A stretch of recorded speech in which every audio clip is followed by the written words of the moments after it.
Welcome into episode 3 of the Educational Duct Tape podcast, where today my guest will be Sarah Rivera, and we will focus on feedback using PeerGrade, Screencastify, Loom, FlipGrid, and formative instructional practices. We'll also hear from some listeners, talk about a contest, and talk about taxidermied armadillos. Stay tuned to find out what that's all about. Welcome to the Educational Duct Tape podcast with Jake Miller.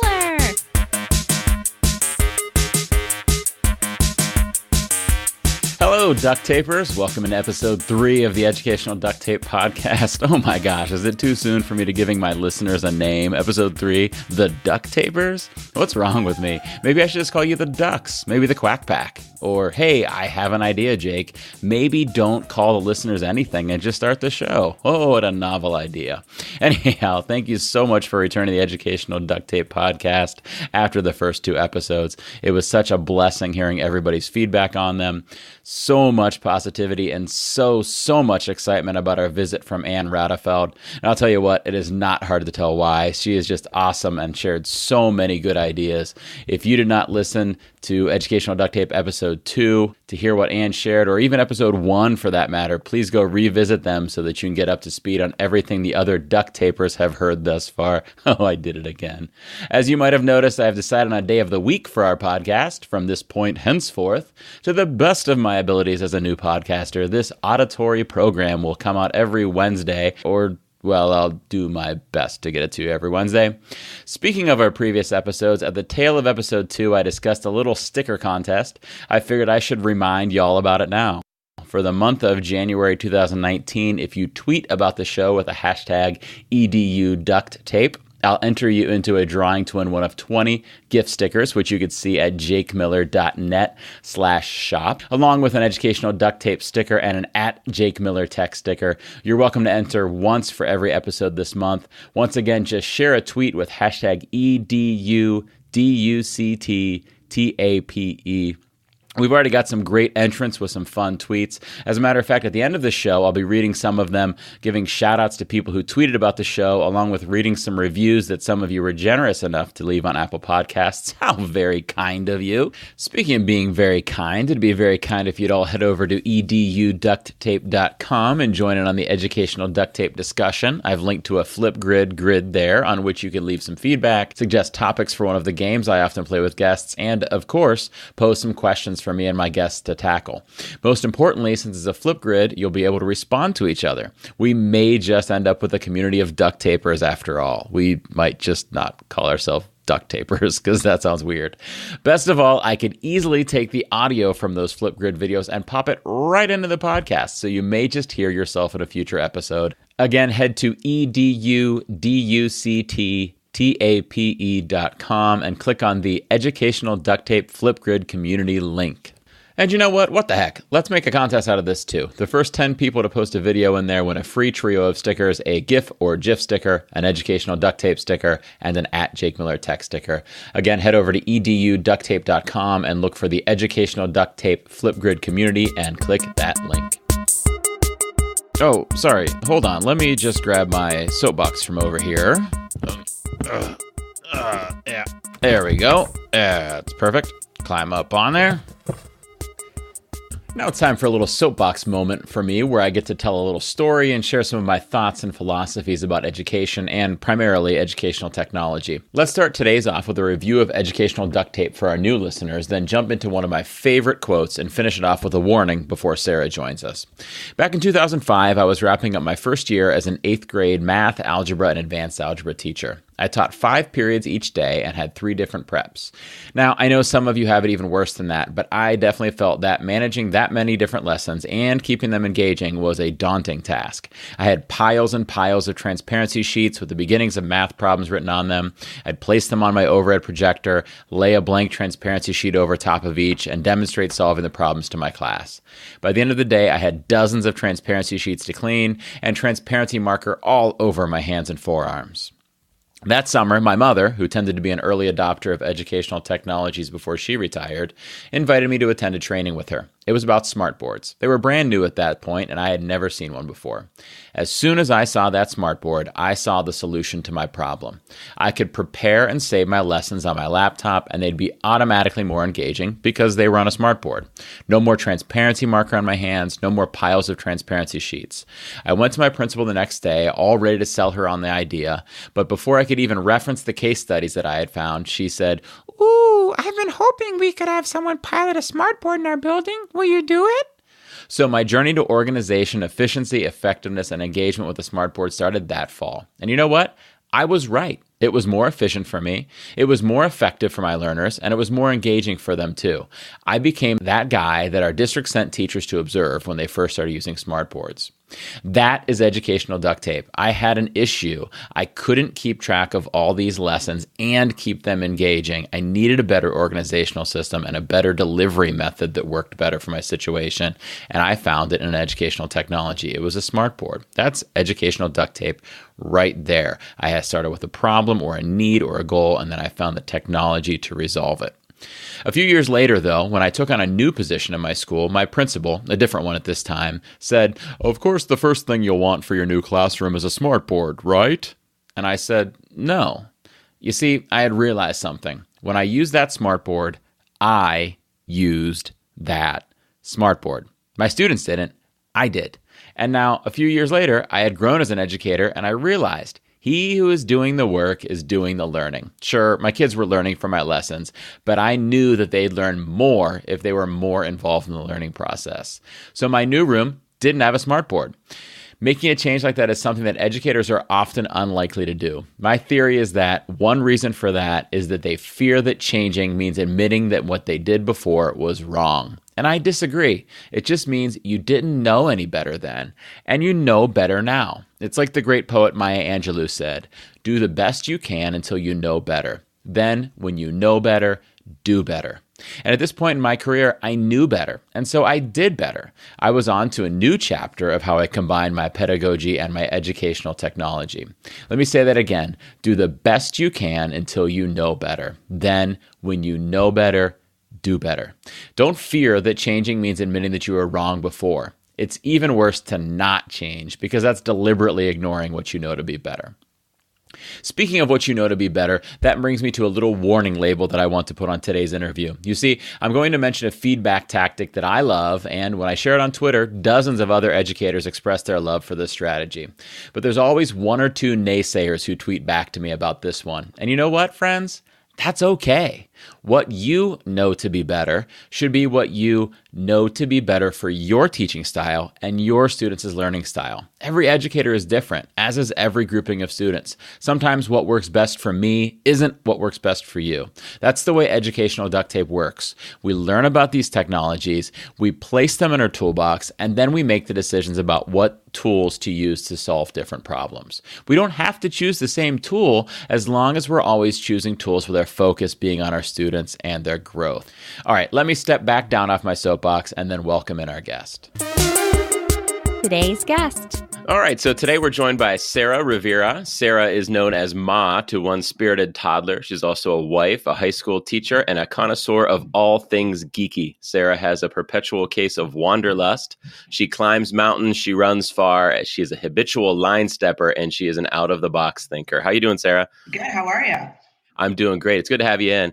Thank you. So people can connect with Sarah also at Sarah Rivera STEM. That's Sarah with an H, and Rivera is Rivera. That's at Sarah Rivera STEM on Twitter. And her email address, if you'd like to reach out, is riveras@perry, Perry, -lake.org. And those will both be in the show notes if you want to get to them there. So Sarah, I've got to ask, I know what an out-of-the-box thinker is.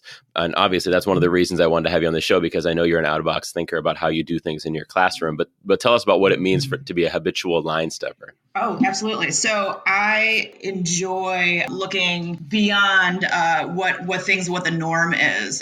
So my habitual line stepping, people like to draw these norms in education, and it's really fun to go outside of them and really try something new. So I tend to be very creative in my pursuits of education and also in my classroom. So I love the challenges of saying, like, this is what we used to do. Let's take it one step beyond. Oh, okay. So you're crossing some of those invisible lines that people might have in the classroom about how they do things, huh? Yep, absolutely. I like it. It goes along with the out-of-box thinking. That's perfect. So first, I believe you have 3 statements for me, 2 truths and 1 lie, and I'm going to try to guess which one is the lie. 2 truths and 1 lie. Sure. Okay, here we go. I can't swim. I collect taxidermy. I love banana peppers. Taxidermy. Nice. I was taking a sip of coffee as you said that. I almost spit coffee on my microphone.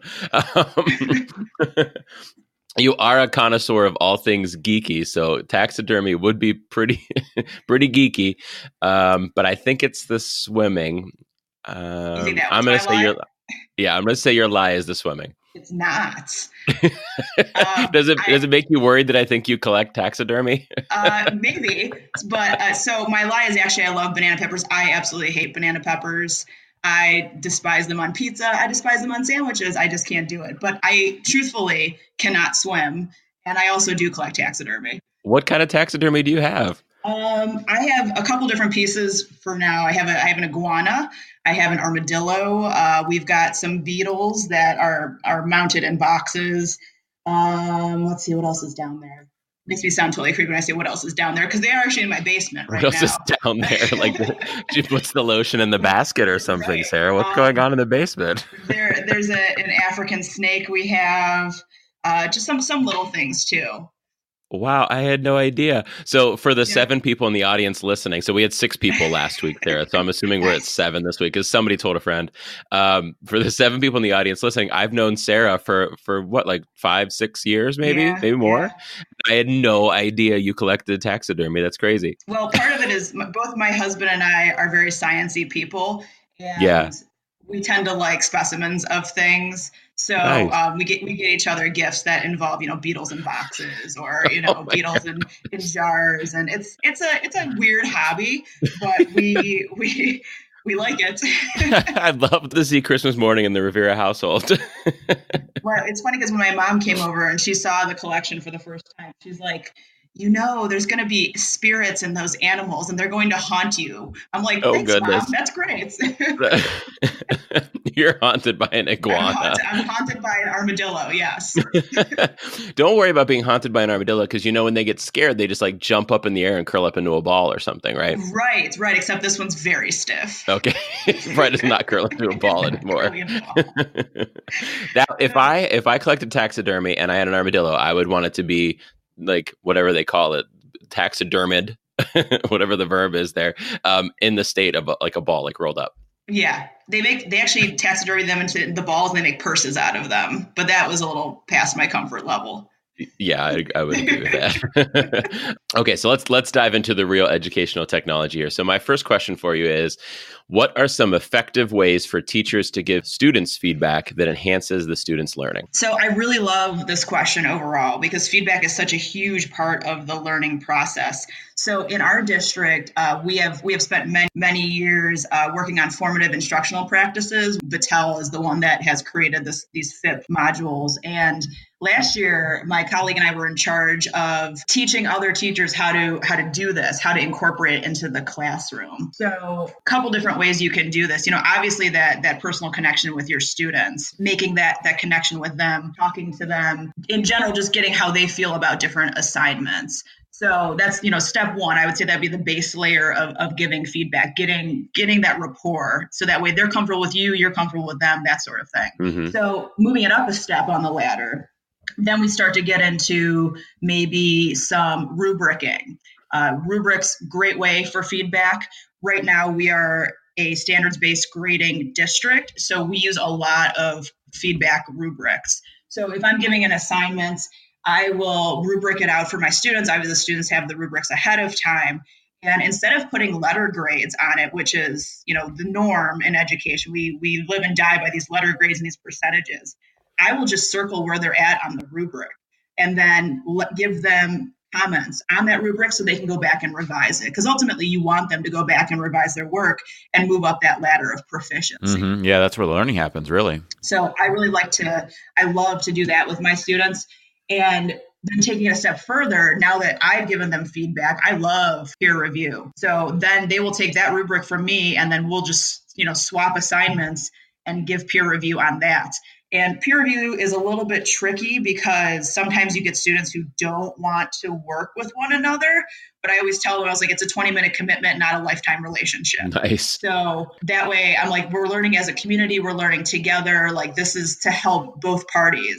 So we do that both digitally and in paper form. Nice. Now, so are those three things, are those part of the Battelle modules? Is that all like the Battelle framework? So the Battelle framework was the learning about how to do that. And then the rubrics and the peer review are the actual doing. Okay. So when you're giving your kids feedback, how often is it digital and how often is it on paper? I would say half and half. We are a Google Apps for Education school. So I use Google Classroom and the whole Google suite of applications.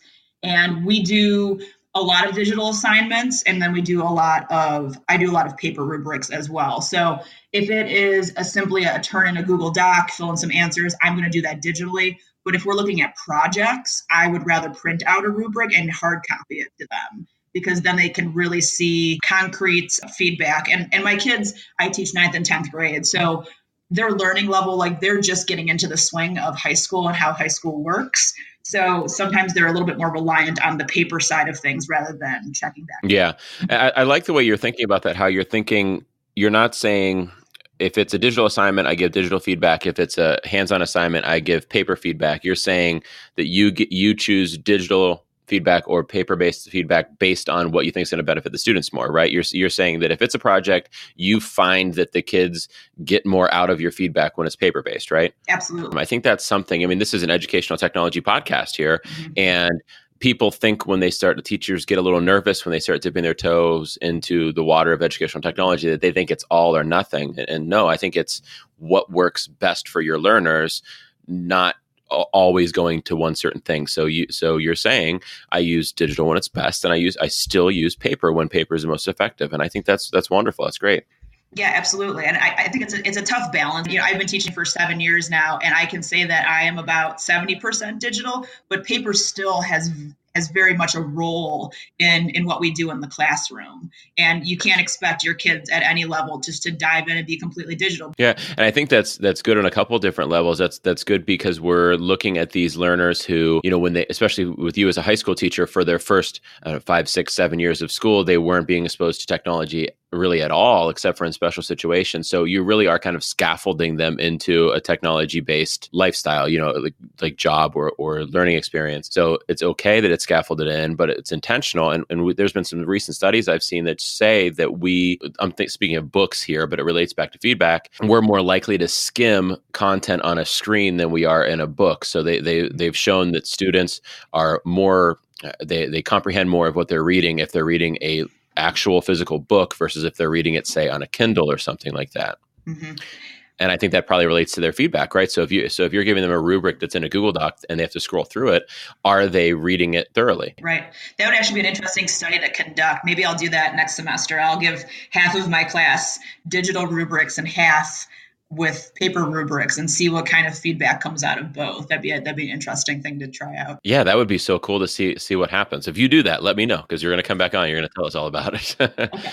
Okay, so my suggestion for this actually kind of plays off of that well, because I've seen when giving feedback that students don't tend to read written or typed feedback thoroughly. So my suggestion is recording a screencast of the feedback. Now, this can be a daunting task if a teacher, say like a high school teacher, has 150 students. So maybe you don't do it for every assignment, or maybe you don't do it for every student on every assignment. Maybe you pick certain groups of kids to give this kind of feedback. But what I envision here is opening up the student's work, assuming it's digital, and then turning on Screencastify or whatever your screencasting tool of choice is, and actually recording yourself going through the document and then sending that video back to the students so they actually have to watch it and listen to what you have to say. This came to me years ago, well before screencasting was a common practice. I was taking a master's course back in, it's been more than 10 years. And my teacher would send me an MP3 file of his feedback on my written assignment. So he would literally be scrolling through the assignment and talking his way through it as he read down through it. So it was like live feedback as he was going through the document. I couldn't see what he was seeing on the screen, so I would open it up on my screen and then listen to what he was saying. So the screencasting idea kind of kicks it up a notch, and you're actually able to highlight on the screen what you're talking about and maybe mark things as you're giving that feedback. Absolutely. Well, and with the advent of tools like FlipGrid, where you can give that video or that screencast feedback, it's so much easier now to do it than, like you said, it has been. You're not just recording a voice, a ghost in the cloud sort of voice. You're real, you're live, you're interactive. And for the auditory learners, like that's a super great thing to be able to hear it as they're seeing it. So, you're engaging those multiple learning modes, where they're looking at it and also hearing it at the same time. And truthfully, some of the students may do better with that form of feedback because it's more personal. It is auditory. It's, they can make that feedback, those changes on the fly. I like the more personal part there, because students, when we're just writing something or typing something on their feedback, they can't tell our tone or tell how, I don't know, just how firm we're being about that feedback. They might feel put down maybe by our feedback, but if it's in video, they could actually see that teacher that they have that rapport that you mentioned with, and actually connect with the person giving them the feedback, if that makes sense. Absolutely. So if you were going to give screencasted feedback in a content area class, how do you think you would use it? Like, give us an example. Well, so I guess I'm just envisioning a pretty basic, like a Google Doc kind of assignment assigned through Google Classroom. I love that in Google Classroom now, when you go into open up the student assignments, you can just click that forward arrow to go to the next student's feedback. So once you have up that first one, then maybe you skim it and see what kind of feedback you're intending to give. You click record in Screencastify, or again, whatever screencasting program you use, and then go down through it as you're grading it. Maybe you're still typing in comments. Maybe you're still putting a grade on the right side, depending on whether this is kind of in the middle of the feedback loop or at the very end of assessing something, and then finish that video and send it back to the student. Now that definitely adds on like at least 2 or 3 minutes to the end of every assignment that you're grading, every student's assignment, because you've got to click stop, wait for that video to process, copy that link, paste it into the comments, or however you get it back to the student. So that's where, in your situation with a lot of students in high school, maybe it's not realistic to do it for all of your students. Maybe you pick one of your class periods to do it for each assignment, or maybe you just pick 10 kids each assignment and do it. And see, are they really gaining from that feedback in a different way? You mentioned FlipGrid too, and I think that could be really interesting too. I'm actually mentioned in the previous episode, having a certain grid for each student that's just for that student and that teacher. So you could almost use FlipGrid here to upload that feedback to, right? So then that FlipGrid becomes kind of a repository of all this feedback, and the students can kind of see the growth of the feedback from the beginning of the year to the end of the year. Absolutely. But again, a lot of extra time being put in there. We don't want to drive teachers crazy, putting in a crazy amount of time for every assignment. It's all about the value of it. If you're adding value to the students' learning by putting in that time, then maybe it is worth that extra time. But if it's yielding the same kind of results as just regular typed or handwritten feedback, then maybe it's not worth it. So it's really something you got to look at with your learners and see if it's working. Absolutely. Yeah. Okay. So I believe you have another question for me, and it kind of bounces right off that same idea there. Sure. So sticking with the topic of feedback, how can we foster opportunities for peer feedback? Okay. So I'm actually going to stay with the same thing here. So if you're in that classroom and you're using screencasted feedback on occasion, and the students are seeing you modeling that and seeing how you do it and what kinds of feedback you give and how to give effective feedback from their teachers, so seeing the teacher as the model, then you could have students actually use the same format to give each other feedback. So students share their document with one of their classmates, and students screencast themselves going down through it and send that feedback back to them. Now, this is a little different here because those students don't need to actually give a grade or something like that. So this is actually maybe even more realistic than having the teacher do it, because it's literally just the student reading down through it and then sending that video back and giving some feedback in the video. I love this too for blended learning opportunities. If you have students who are maybe collaborating in different classes, or I've done collaborations with some of our littlest learners in second and third grade, that's a great opportunity for them to use screencasting to give feedback. And you may not have to be in the same classroom or the same building. That's super awesome with that, because you just record it and you send it along, and then that person or that group of people can play it at their leisure. Yeah, and that might actually be a really awesome way to scaffold that in. Maybe you first do it if they're older students, giving feedback to younger students, because you'd feel a little safer, as a 10th grader or something, giving feedback to a second grader via video than one of the kids sitting next to you in class. And then maybe you connect with a similar age group of students, maybe at a different location, via, like through the teachers networking 2 different schools together. And then you're giving feedback to somebody that's on your grade level, but you don't have to see them day to day. And then once they're comfortable with the process, then maybe they could do that with their actual classmates in the classroom. I think this is a great opportunity too for like an intro to screencasting. I mean, it's very easy to read over something and form an opinion on it and give some feedback. So this would be a great ramp up activity into screencasting. Right. So for example, in my classroom, I have started to go more into screencasting, especially for presentations, because number one, it's great. Number two, the kids can review what they've said, and they could self-assess and give themselves feedback. And then number three, it saves me a lot of time, and I don't have to take class time out necessarily to have all 25, 30 kids of mine present in front of the room. So that would be a great activity to be like, we're going to try out screencasting. I'm going to have you install a couple Chrome add-ons to test them out, pick which one you like, or I'm going to just tell them which one they're going to use.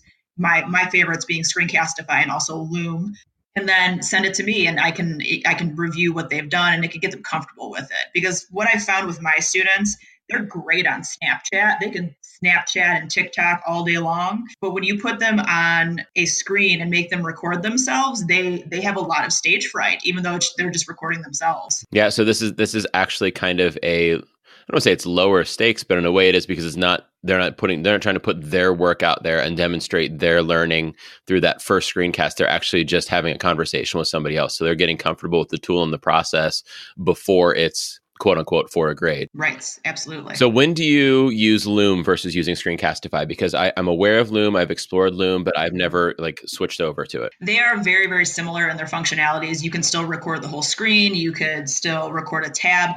Very similar. We have had some glitchy issues with Screencastify on our Chromebooks. Mm-hmm. So I've had the kids use Loom. It seems to work a little bit better.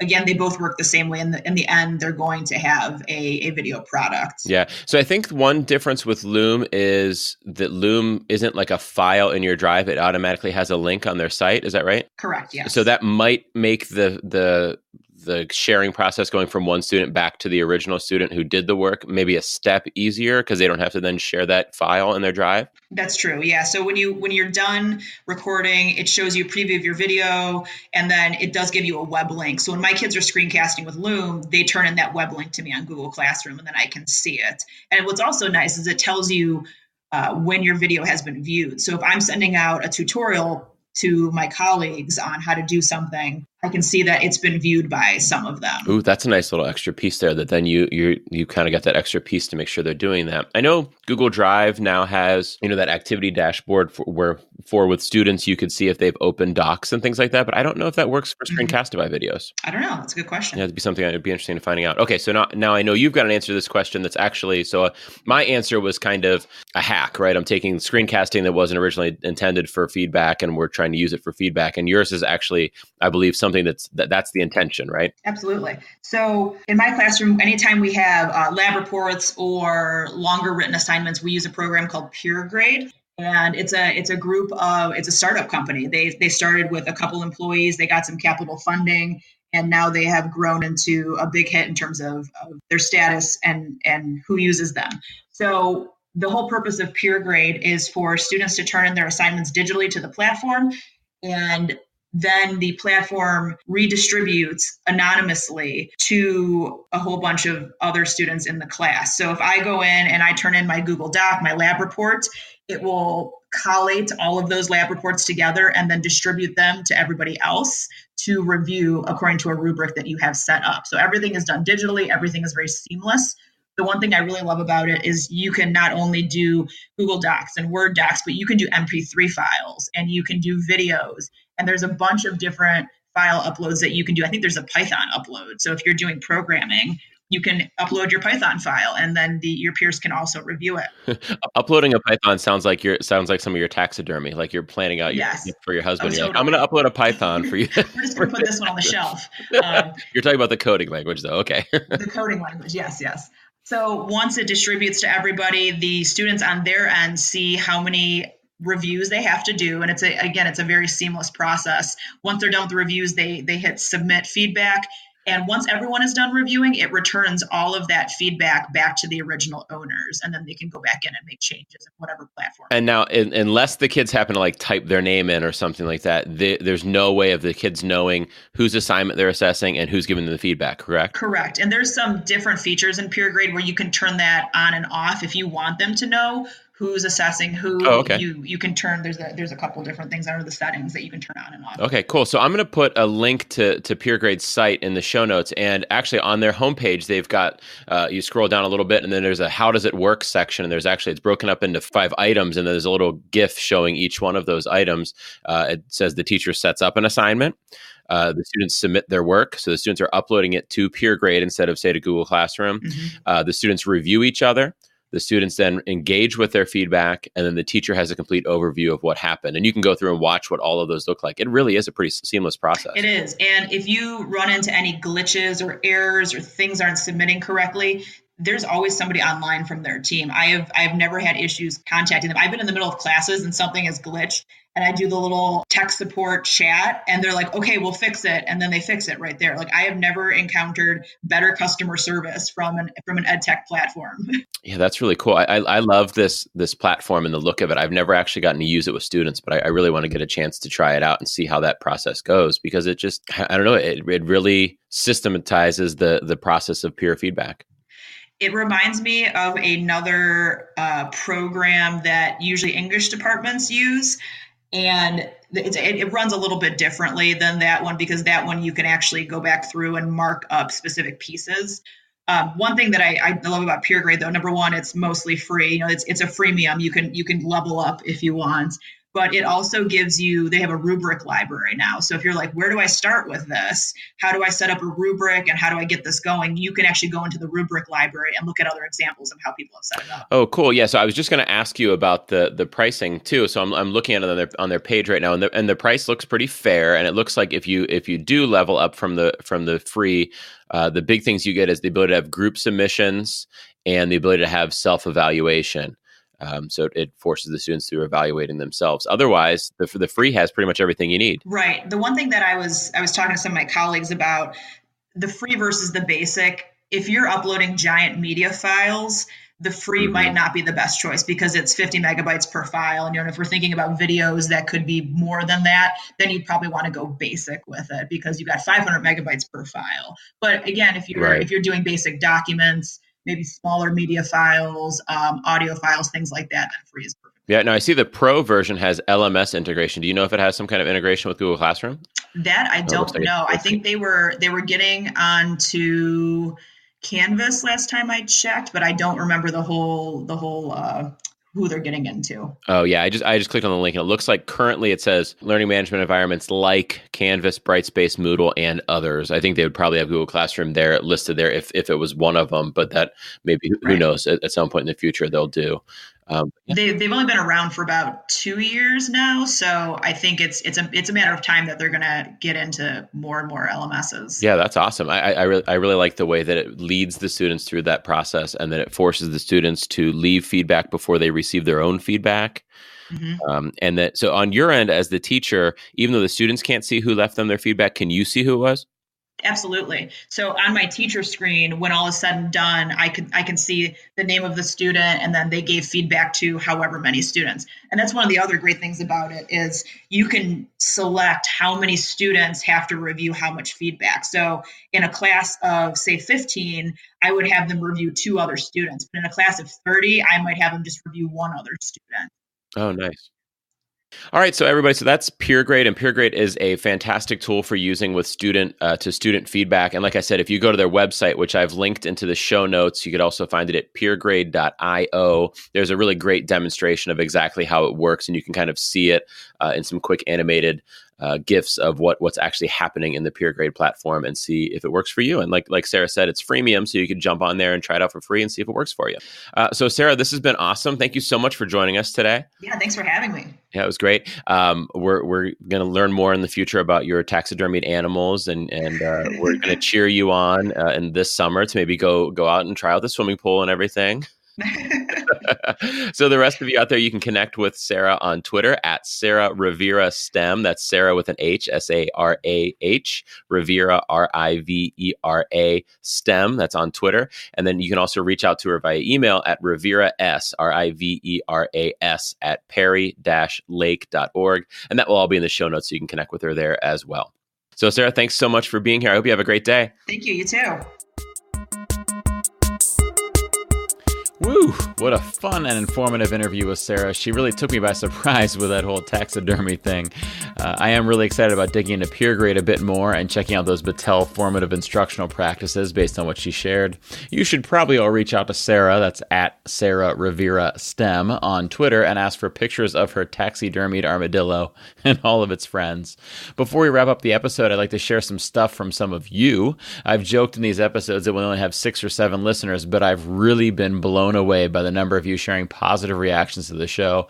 So I want to give a little back and give some shout outs to some of those people. First off, on Apple Podcasts, 9 wonderful people rated the show, and 4 of them, Lisa Marie Bennett, Chris Nessie, Tama Trotty, and Sarah Kiefer, provided some very kind reviews as well. An extra special shout out to Chris for that generous review. Chris is the host of the House of EdTech podcast and co-host of the podcast PD podcast, both of which are awesome programs that I recommend you tune into. On Twitter, dozens of people tweeted with the hashtag EduDuctTape. I'm going to list all of them, but some of my favorite tweets were, let's see. First up is from at N8 THAN_Thomas. That's Nathan. Nathan said he loved listening to your story of how you got into EduGifts and your podcast with Ann Radefeld. Definitely would have chosen A Horse's Tale. Great podcast, Jake. Thanks, Nathan. Hashtag EDU Duct Tape. Nathan, I like that you played along with the would you rather, or which would you consider to be more torturous, or whatever I called it in that episode game there. Next up, at Mrs._M Shields, Melissa said, on vacation, husband says, stop working. Me, but I'm learning. I can never stop learning, especially when it's about hashtag EDU Duct Tape with at Jake Miller Tech. Next up, at MTL_Tech Heredia, Priscilla says, listening to Educational Duct Tape with at Jake Miller Tech on my way home. Love your stories. I'm also a 3 seasons wife. Haha. Referring back to my story about my wife, April, and her seasons in her year that we talked about in episode 1. Next up, at PW Tech, Paul says, just listen to EDU Duct Tape episode 1. Love the metaphor. It's easy to get caught up in shiny new tools, but they have to solve a problem. I like that Paul gives a little shout out to the Educational Duct Tape metaphor there. And Paul, I hope, will be on a future episode to share some of his knowledge as a EdTech rock star with you guys. Next up, at Mrs. Tech Pig, Abby says, I am one of the 6 people that listened to Ann Radefeld on episode 2, hashtag EDU Duct Tape. Very helpful episode. And then she throws in a unicorn emoji. So Abby's winning here by playing off the 6 people joke and sharing that unicorn horn emoji there. She must be like Anne, preferring the unicorn horn over the horse's tail. Abby actually also gave the podcast a shout out in a recent Ditchbook Twitter chat, which is just double rad because she's in Ditchbook. She's sharing about the podcast. She's sharing the hashtags, just like, what love, Abby. Thank you. She also commiserated with me about making videos that no one watches. I think Abby probably needs to start making some GIFs. Next up, at Meyer Island, Dean says, Ann Radefeld, you need to be back on the hashtag EDU Duct Tape podcast to talk about digital portfolio. So there's my call to action. Tell Ann she needs to come back on. And the Dean lets her know. Next up, at J Ellison23, Jen said, just listen to hashtag EDU Duct Tape with Jake Miller Tech, and it is everything you've been looking for. And the GIF that she shared with that is perfect. It's a guy just saying, it's glorious. I love that, Jen. Nice GIF style. Let me run through kind of in a little lightning round some of the other people who shared on Twitter. We'll go in alphabetical order for these ones. First up, we have at 33, I don't even know how to pronounce this, Hoipel. Heupel, at Ali McCutch, at Angela Wotecki. That's my buddy Angela. You'll hear from her on the podcast in February. Next up, at Bri Briggs. Brian is one of the two hosts of the fun podcast, Check This Out. And Brian, this is your official invite to be a guest here on the Educational Duct Tape podcast. Next up, at Cheryl W. Hunter, at Conti_Jen, a local friend of mine, at C Shield. Craig and I have discussed him being on the show probably next month. At D_Miken, at Dane ENC, at DJ Hubble, at ECASD_ELEM Tech, and at Engage Educate. Laura is a rock star. She just had a great post on Twitter about standards-based grading in Google Classroom. Hopefully she'll be on the show in the future to share about that. Next up, at Gallagher_Tech, at Hartle 30. John used the wrong hashtag the first time, but then saved the day with a gif of Ned Flanders from The Simpsons with some duct tape, and even pointed out that he was using the educational duct tape method to fix his error. I like your style, John. Next up, at I Teach Third Lopez, at JASPANG. I can't even pronounce what that's saying there. I'm not sure. At John Bogue 81. It's John O'Neill. John's a great guy. At Kiefer SJ. We mentioned Sarah earlier. At K Nizen. At MR_Fortney. At Mrs. Howell 24. At Nober_Tech Class. At Or Kadar. At Perky Science. Diana Lynn apparently has a friend with a handle at Dollar Champagne that she mentions in her tweet, which sounds like it has an awesome backstory. Anyhow, next up is at Roxy_Thompson. Next, at Sean J. Fahey. Sean's going to be on the show here in a few weeks. I'm guessing he'll have some solid gold tips about FlipGrid to share with you. Next, at Sean Beck, at Shirky17. That's another local friend. Paul Shercliffe. He's a maker education fanatic. Hopefully be on the show in the future to share some of his ideas. Next, at 62EMS. Michael said I set the bar high with Anne as a first guest. He might be a little biased as her coworker, but he's right. She definitely rocked it. Next, at Talk Reading SING, at Tech Coach Manny, at Tech Ed Bryant, at Tech Ed Change, and finally at the_tech_lady. Kim is the host of The Sweet Talk, a YouTube show, and was a recent guest on the awesome Google Teacher Tribe podcast. I'm sure you'll be hearing her here in the Educational Duct Tape podcast soon. Thank you, everybody, for listening to episode 3 of Educational Duct Tape. Be sure to go out there and follow Sarah Rivera on Twitter. Be sure to share about the podcast, hashtag EDU Duct Tape on Twitter. Go to eduducttape.com and participate in that FlipGrid community. And we'll see you next week.